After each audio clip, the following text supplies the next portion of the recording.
So what happens to a house in a divorce or a separation between two people who bought a house together?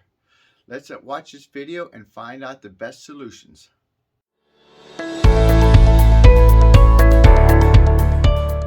does happen to the house in a divorce or a separation?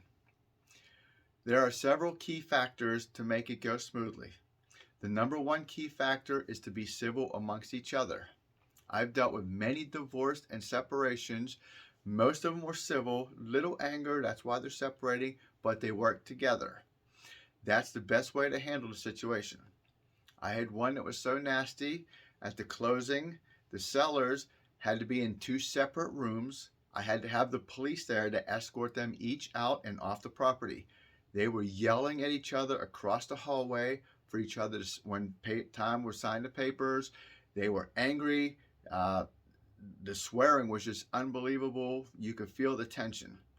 That is not any way to handle a situation in a divorce or a separation, especially with kids involved.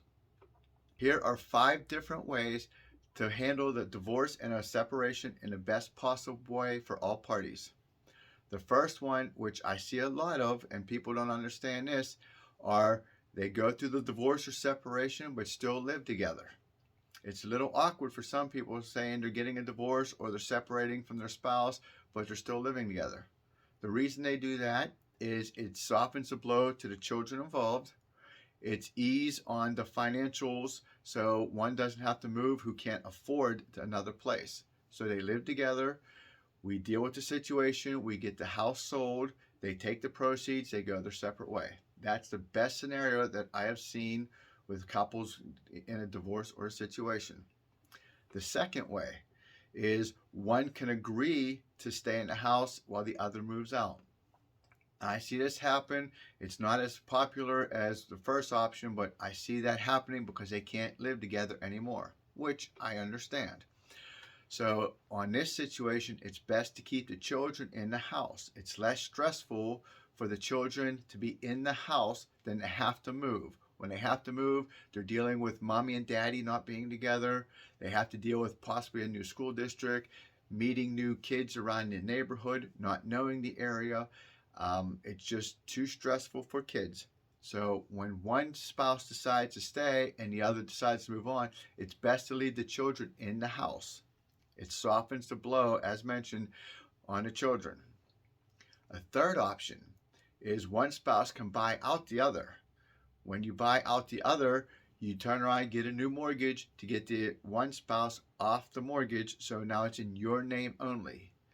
I've seen that a couple of times. If you have the financial security, if you can qualify to get the house on your own, you buy it outright, relieve the spouse to go on their own, and now you own the home.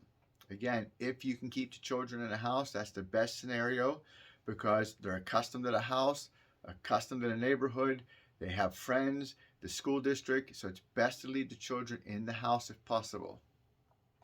The fourth option, you can sell the house before the divorce. So before any paperwork, you guys agree, let's just sell the house. We get involved. We get the house sold. You get the proceeds. You get the proceeds. Then you can go to the divorce attorney, separate the assets, the financials, and go your separate ways.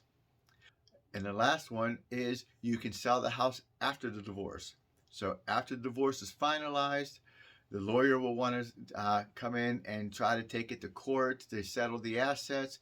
You don't necessarily need that. If you come to a mutual agreement of a 50-50 split on the proceeds when the house sells, you do not need to go to court. You do not need the extra expenses. You just tell the divorce attorney, we're going to split it 50-50. And then you can, again, you can one live in the house, the other one move. You can both move. Or if you live in a house, you can just agree that when the house sells, you'll go separate ways. The key aspect is keeping it civil. Keeping it civil is the biggest key in separating in a divorce or a straight separation with the house involved. It's less stress on the kids. It's less stress on getting the house sold. We can work together to clean the house up as needed, stage it as needed, price it right as needed. Just working civil amongst each other is key factor for a divorce. Again, I've helped several families with divorces or separations of couples who bought a house together that weren't married yet. And 90% of the time, they all work out civil. We get the houses sold, they go their separate ways. I've had some where they hug each other at the closing table, wish each other luck. Others shake hands and, part their ways. That's the best way to do it, is to shake hands or hug, go your separate ways, keep it civil. I hope these 5 ideas of how to deal with the house while you're going through a divorce or separation helped you. Again, as a recap: 1, you can live in the house together until the house is sold. 2, one can move out mutually on an agreement while one stays. Best way to do that is the one that's going to keep the children the most should stay in the house to make less stress on the children. 3, one of you can buy the house outright to buy the existing partner out. Get their name off the mortgage and title and let them go their separate ways. Or 4, you can sell the house before the divorce. Just get it sold as a mutual agreement. At the closing, go your separate ways. Or 5, you can sell it afterwards. You can live in there, sell the house. Then after you sell the house, you can go through the attorney, tell them you don't have an asset, the house already sold, and get the divorce, separation finalized and go your separate ways. I hope this has helped you when you're dealing with the house in a divorce or a separation. Keep it civil. Get a professional involved, that's the local realtor, and let them handle the situation. I have plenty of experience in this situation. If you're in the Pittsburgh North area, I can help you in a divorce and a separation and keep it as civil as possible. I hope this video helped, and if you're interested in more content, please go check out another video I have on my YouTube channel.